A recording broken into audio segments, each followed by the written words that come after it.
Hi there. Hi. This is going to be a slightly more informal video where we're going to run you through everything that we experienced before, during and after Boston, in the hope that our reflections can help you, but also that they can help us. Yeah, I think it's going to help me looking back at the process, how it went, and what we can take forwards to our Chicago training. So if you want to learn more from us, whether it be in a video like this or all of the things that we put out, then subscribe to the channel and help get us to 100k before my birthday. This is a hard sell for a shorter period of time, but we would really appreciate it. Okay, lead up. And if you're wondering why we've got a pillow down here, Mary had a bad Thai massage on Friday and has ended up with nerve pain in her arm. So she's got to keep that arm elevated so that I can speak and not wince. So we're going to talk about the lead up first, because I think on race day people look at what happened on race day, how was the fueling, but might not necessarily appreciate how much the lead up of a race might contribute to your race. Yeah. So we're going to start there and see if we can pick apart what happened in our training blocks to see if there was anything that maybe we can improve. And I think the first thing is, for us, New York was quite a flawless training block. We didn't miss any sessions. Amazing. Yeah, it went so well. Went like seamlessly. Yeah, and this one was very different because there were sessions missed. Not many, by the way, but there were sessions missed. And also there were times when I had to transfer from the track to the elliptical just to keep my training going because my Achilles was so sore. That's kind of part and parcel of living in a very flat city, is that there's not enough undulation to change the pressure on my legs, and it is all concrete, there's no trail, so I am struggling with that more than I would have done in the UK. Lots of my training would have been done on trails, as would yours have been. Yeah, it's funny that we both had issues and niggles in the build up for Boston. So I had a really bad period of time with my hip and my glute. I would say it affected me for about 4 weeks or maybe a month.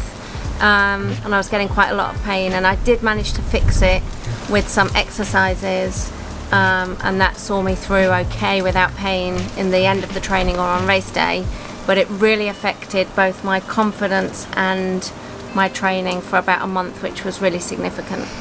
But I suppose the thing to really take note of is, on the whole, we got all the important sessions done. We didn't miss the long runs, we didn't miss the speed work. If we had to pivot, then we prioritised those sessions, and we made sure that on the sessions like the easy base runs, we would either make them less volume, not do them at all, or transfer to the elliptical to make sure that we got something done. So there were very few actual sessions missed, but there were sessions missed. But ultimately, looking back, the volume was higher than New York. Don't know if that's necessarily now in retrospect a good thing or a bad thing. Yeah.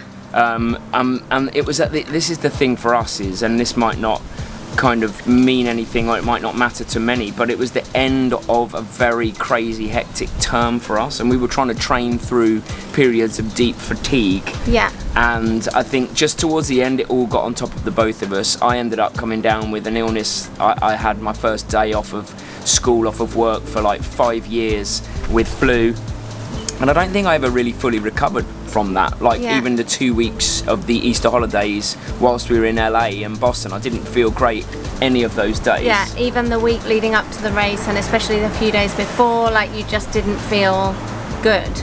And I was definitely deeply fatigued as well. We'd had a lot of work stress, and it does take its toll. Yeah. Alright, let me stop you there, because if you're enjoying the marathon chat, if you're enjoying learning, then we have something really big to announce. We are launching class 2 of our marathon training plan in the next few days, launching it on May the 1st. And class 1 has been an incredible journey. What were you going to say? Go on. So if you're booked for an autumn marathon, you should seriously join this class 2. Class 1 has been an amazing community of runners supporting one another on their journey to their marathon, and we'd love you to get on board. Here's where the beauty of the plan is, we think.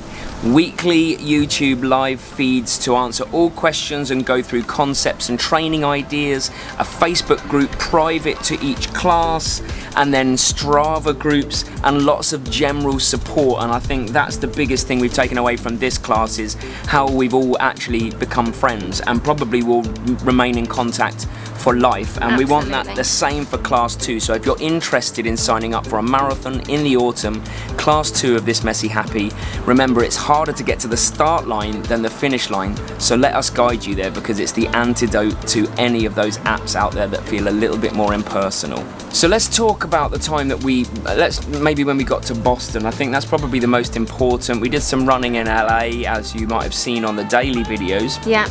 But once we got to Boston, we really started to try to dial in, and what would have usually been days where we had our feet up for the most part. And we don't run the day before a marathon. I know some people do a shakeout. We don't run a couple of days before the marathon.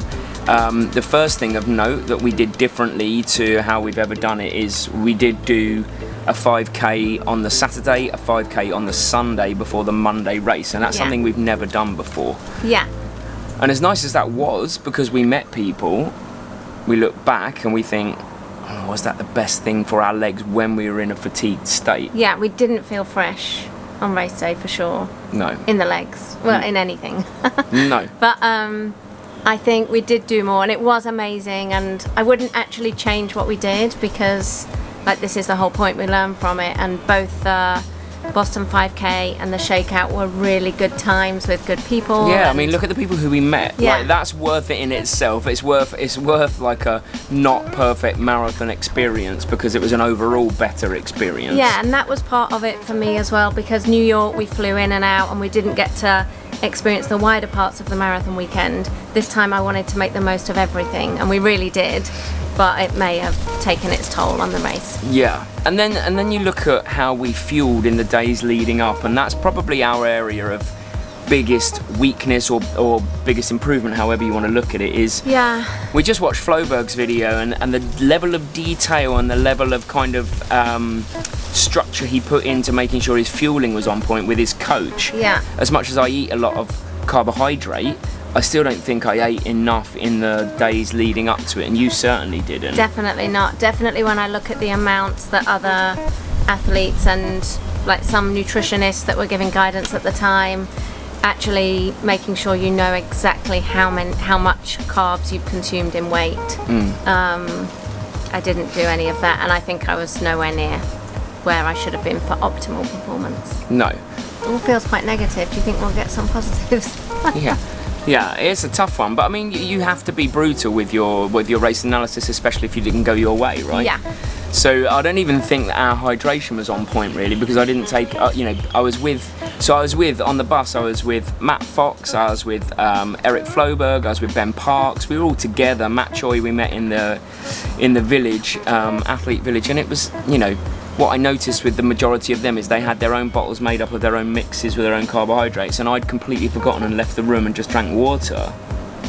Again, not really good enough, Ben. No. Get your head together, get your head in the game. You tell everyone to prep properly, and I think with the illness and just everything that was going on, like, I just let a few things go that I would not normally. Yeah, we took all our electrolytes to Boston. Like, we did have all the stuff, but somehow we just ended up not organised enough on the race morning, which it goes against everything. We had loads of our own athletes running that weekend that we coach, and we'd probably been supporting their advice and not really investing in ourselves. Yeah. Maybe.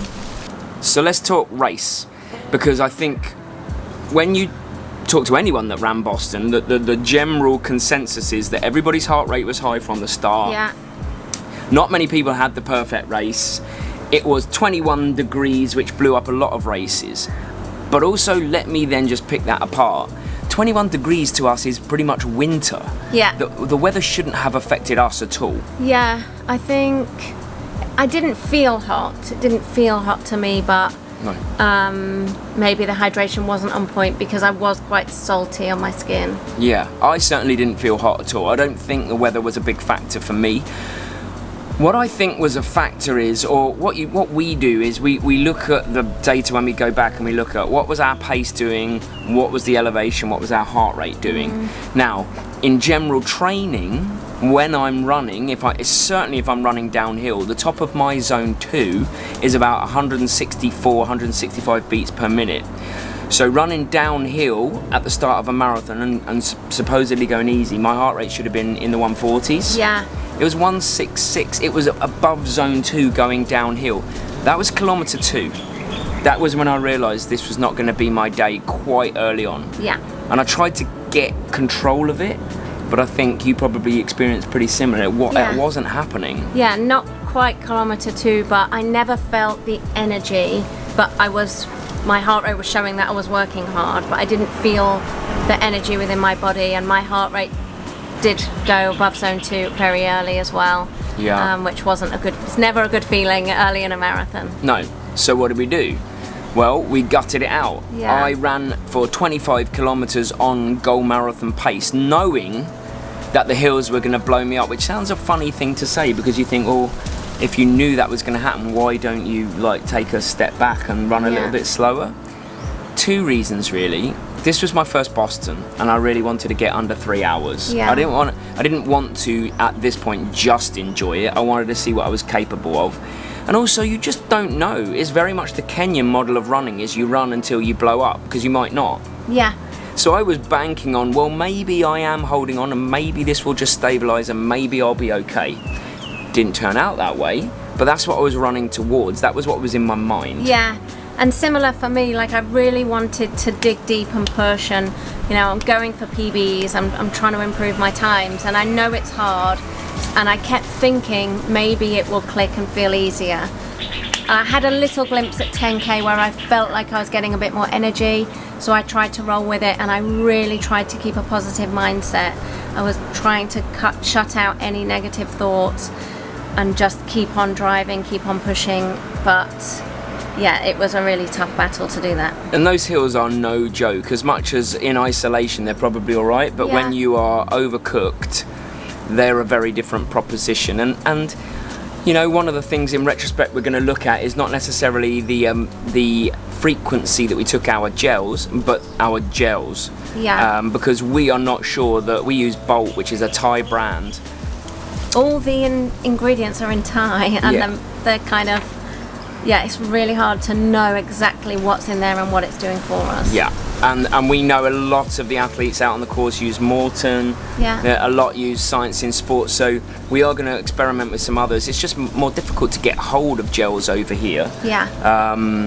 But I think there is certainly an argument to be had for the gel strategy. Timing wise was fine, but the actual gels maybe not. Yeah. And also, I didn't have any caffeine at all that day.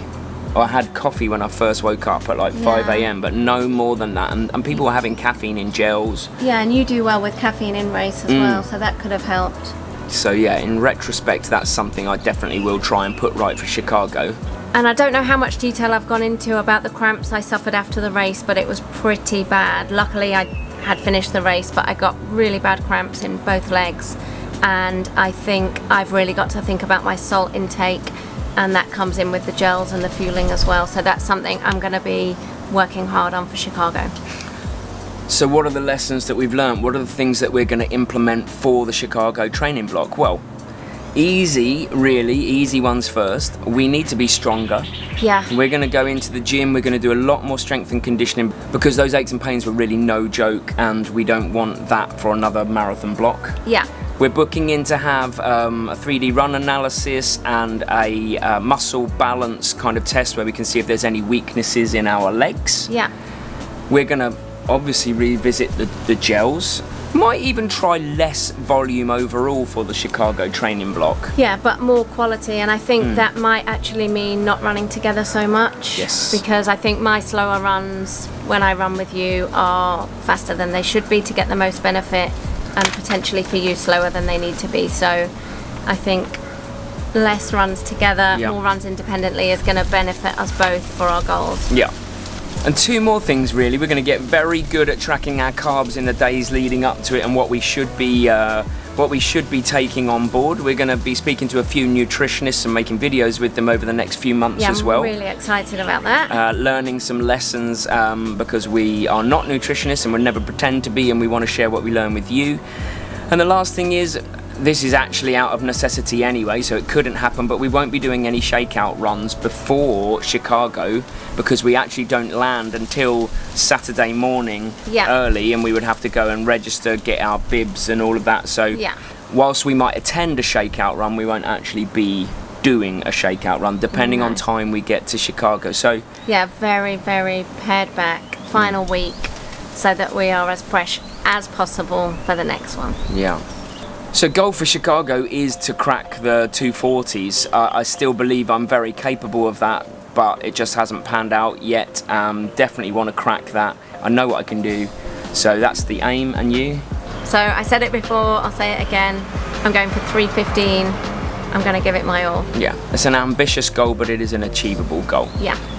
And if you want to follow our training for Chicago, particularly Mary's, we're going to do a training series of videos. Then make sure you're subscribed to the channel. There'll always be tips and tricks. And as I say, we have the marathon training plans, and we've just launched 2 membership tiers that if you want to find out more about them, to be a MESHAP member, to get lots of benefits, you can find the links in the video description. Hopefully that's helped you in some way, given you a little insight into our journey and maybe helped yours. Thanks for watching, we really appreciate it, and we'll see you Sunday. Yeah, thanks for all your support after Boston. It's been amazing. Loved having you with us on the journey. See you soon.